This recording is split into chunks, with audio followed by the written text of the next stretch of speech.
İlk önce bu konuya değindiğiniz için çok teşekkür ederiz. Çünkü sıklıkla bugünlerde, bu haftalarda bu sorunlar yaşanmakta. Çok sayıda internet, sosyal medya kullanıcı bu durumdan dolayı mağdur olmaktadır. Şimdi ilk önce sosyal medya platformlarının, adı için sosyal medya platformu, siyasi ya da bir takım bazı askeri operasyonlarda taraf tutmaması gerektiği düşüncesindeyim.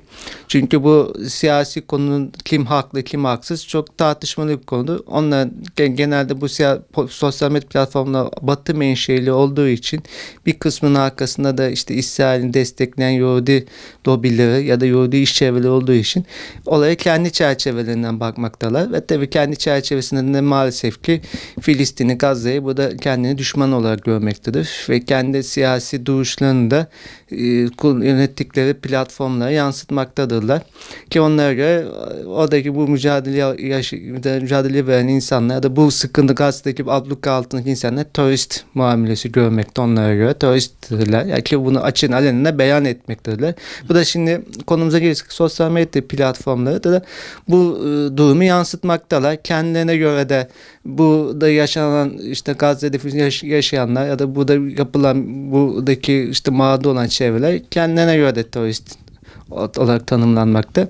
Şimdi bu da Türkiye'de tabii bu durumda Türkiye'de bu paylaşımları yapanlar ya da sosyal medya sayfalarından işte Filistin halkının, Gazze halkının yaşadığı sıkıntıları ya da oradaki işte İsrail saldırına karşı mücadele eden insanları, şahısları ya da mücahitleri yönelik bazı paylaşımlar yapanlar doğrudan bu sosyal medya platformlarının yazılımları tarafından ve sonra onların editörleri tarafından teröristmiş gibi ya da terörist örgüt paylaşımı yapılıyormuş gibi yansıtılmakta ya da böyle tanımlanmaktadır. Terörist örgüt paylaşımı yaptığı için de bu sayfalar bloke edilmektedirler.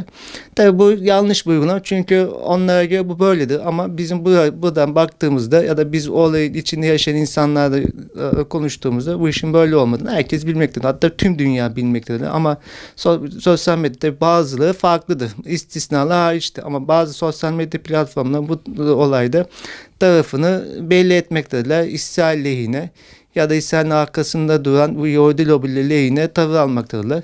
Bu tavır aldıkları için de bizim özel ülkemizde İsrail yaptığı saldırıları kınayan ya da Filistin, Gazze'de mücadele veren işte çeşitli kuruluşlar, yapılar, mücahitler ya da orada İsrail'e karşı vuruşan şahıslara yönelik işte paylaşım yaptıklarında fotoğraflar paylaştığında, videolar paylaştığında ya da orada yaşanan olaylara yönelik videolar paylaştıklarında hemen örgüt üyesiymiş gibi ya da bir örgütün paylaşımı yapıyormuş gibi sayfaları engellemekte, kitlemekte. Bu yanlıştır. Biz bunları yapmaktadır. Biz diyoruz, onlar demektedir ki bu sistemin merkezi kaynağı biziz. Biz sizi engelliyoruz. Bize göre bu böyledir diyorlar. Şimdi tabi bu öyle değil. Biz burada bu bir engellemeyle karşılaştık. Ya da sayfamız kilitlendi. Burada ne yapabiliriz?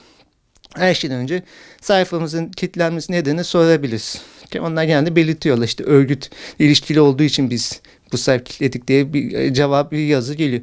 Ama biz burada protestomuzu yazılı olarak bu platformla yapabiliriz. Ayrıca bu platformlarda yapılan bu uygulamayı protesto edince kendi diğer sayfalarımızda protesto ettiğimizi bildirebiliriz. Hatta kendi arkadaş çevremize de bu durumu aktarabiliriz ve sonra üçüncü olarak da sen bizim sayfalarımızı engelliyorsun diye işte senin siyasetin bu Filistin-Gazze meselesinde işte Filistin-Gazze vurulması yönünde karar veriyor. Ama biz de burada sen haksız tarafsın, biz haklı tarafız diye kendimizi belirterekten bu platformla protesto edebiliriz. Hatta istiyorsak ki bence mantıklı bir uygulama. Bu platformdaki diğer sayfalarımızı kapatabiliriz. Geçici veya kesin süreli olarak kapatabiliriz. Ayrıca bu sayfayı kapattım. Bunu da yaparken de bu platformu bu konuda bildirim atarak da yapabiliriz. Ben sana bu uygulamadan dolayı protesto ediyorum, seni boykot ediyorum.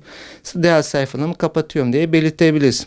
Ayrıca bunu da kapatırız. Bunu rakip platforma geçeriz.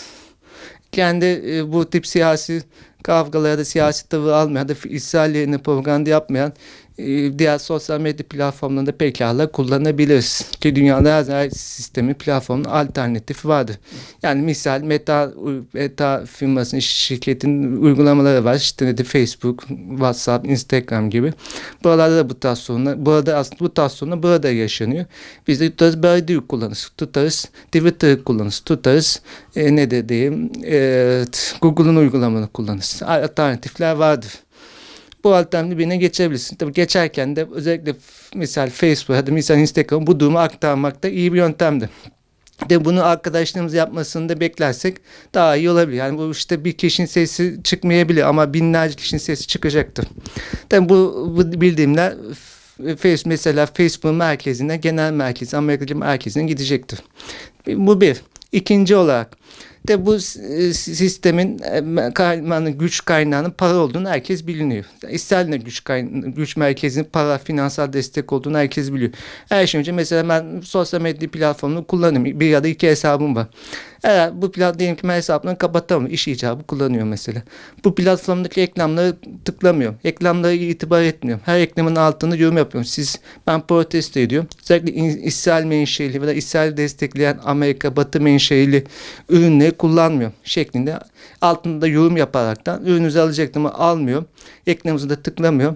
Siz İsrail menşeli ürün satıyorsunuz ya da Batı menşeli ürün satıyorsunuz. Bu platformda da reklam vermişsiniz. Bu platform İsrail lehine propaganda yapmaktadır. Ya da İsrail aleyhine yapılan sayfalar, oluşturulan sayfa paylaşımı engellemekte gibi durumu aktararaktan onun reklamlarını engelleyebilirsiniz. Hatta reklamlarını da engelleyebilirsiniz. Ki bu bildirimlerde reklam veren şirketlerin yöneticilerine ulaşacaktır. Reklam gelirlerini kaybeden bu platformlarda da elbet bu bir sıkıntıya yol açacaktır. Ki bu sistemin, o İsrail ve Akın sistemin ana güç merkezi kaynağının finans ve para olduğunu herkes biliyor. Buna yapılacak şey. Bunu tabii başka olarak bireysel protesto amaçlı olarak da İsrail bayrağı önünde bayrak altında çeşitli bireysel tepkimizi gösterecek paylaşımları, selfie paylaşımı yapıp arkadaşlarımızın da bunu yapmasını isteyebiliriz. Bu da bir bireysel protesto yöntemidir. Protesto yöntemi çok çeşitlidir. İnsanlar zekasına bağlı olarak farklı protesto yöntemleri yapılabilir. Yani mesela Facebook'ta yaptı, Instagram'ı yaptı. Facebook, Instagram'ın devamlı mail bombardımına tabi tutmak da bir yöntemdir. Bu yapılacak yöntemler, bireysel yöntemler tabii. Bunun haricinde devletimizin yapacağı bazı işler var. Bir kere geçmişte buna ilişkin kanunlar çıkmıştı. Uygulamaya da geçildi. Daha doğrusu yürürlüğe girdi. Neydi bu yürürlüğe giren madde?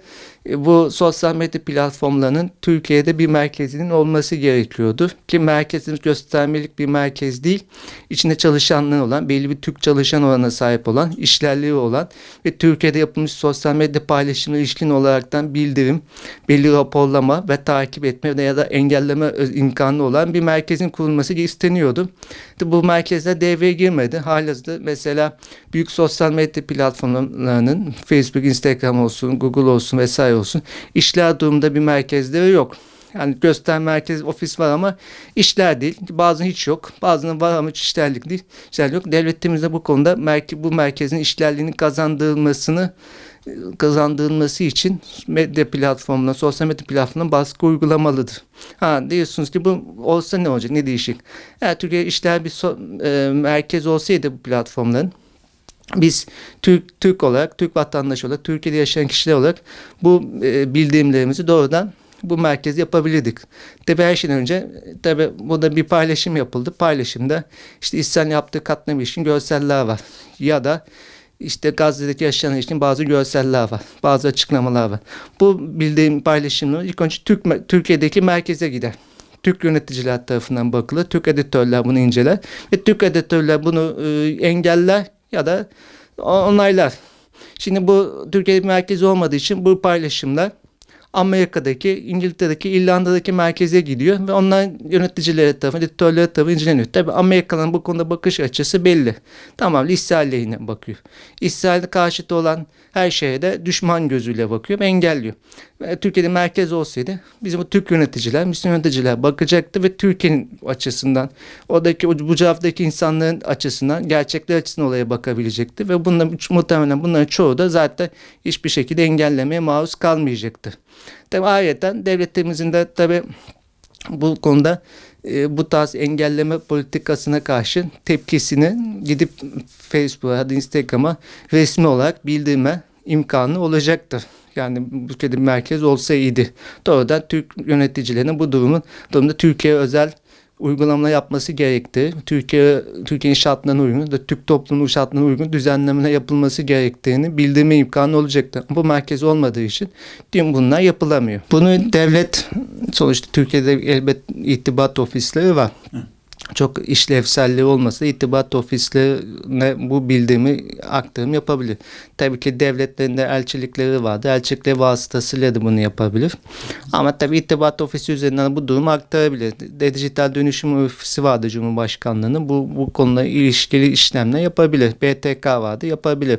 Devlet yapabilir mi? Yapabilir. Ama tabii maalesef dediğim gibi bunlar çok büyük yapılar olduğu için, Amerika merkezli olduğu için bu yapılan başvuruların tabii karşı taraf çok devletin başı tarafından yapılırsa eğer ya da üst düzey kurumlardan yapılırsa etkili olabileceğini düşünebiliriz. Ama bizim dediğim gibi bir kişinin sesi ya da bir kurumun sesinin çıkması fazla etkili olmaz. Ama devlet olarak, millet olarak hep birlik olup birlikte sesimizi yükseltirsek, bunda devletin üst makamları da devreye gelse tabii ki bir etkileme imkanı vardır. Ama ben dediğim gibi bu işin sadece sözleme yerine değil de işte boykot, protesto şeklinde de olursa daha iyi olur. Ki bu sistemin, bu İsrail arkasındaki işte Yahudi lobisi, bunun arkasındaki Batı belli merkezinin ana beslenme kaynağı para olduğunu söyledim. Biz bunları etkilemek istiyorsak para kaynaklarına gideceğiz. Yani sosyal medya platformlarında bir takım ödemeler alıyorlar mesela. Hatta dijital medya platformları da var işin uzantısında olan. Ki onların da özellikle İsrail lehine çok sayıda yayını var. Özellikle Andımızca'da bu İsrail ya da Akın Yahudi lobisi bu yayınlar için bu dijital medya platformuna ödemeler yapıyor. Biz bunları olduğunu zaten biliyoruz, söyleniyor. Biz buna eğer rahatsızsak biz bu medya aboneliklerimizi iptal edebiliriz. Ya sosyal medyada reklam harcaması yapıyorsa reklam harcaması iptal ederiz. Ben senin platformuna artık reklam vermeyeceğim. İş adamları, tüccarlar bunu yapabilir. Ayrıca belli işte aylık abonelik ücretleri var. İşte 10 lira, 20 lira, 30 lira, 150 lira. Bunları iptal edebilirler. Bu iptaller ve bu iptal ederken de bunun altına hemen açıklama bölümünde işte İsrail'e yönelik tutumumuzdan dolayı ya da bizim Gazze'deki yaşananlara ilişkin paylaşımlarımızdan dolayı siz bizi engelliyorsunuz. Biz de size tepki olaraktan abonelikinizi iptal ediyoruz diyerekten onların kazançlarına dokunmak çok etkili bir yöntem olacaktır. Yani bu da hem bireysel hem ticari hem de devlet düzeyinde yapılacak çalışmalar. Bu sefer bu çalışma birleştiğinde tabii ki bu sosyal medya platformları bu mesajı alacağı kanaatindeyiz. Çünkü şimdi paraya dayandığı zaman mesajı çok iyi alacaklardı ve bundan sonra bu tarz yasakları, kısıtlamaları koyamayacaklardı.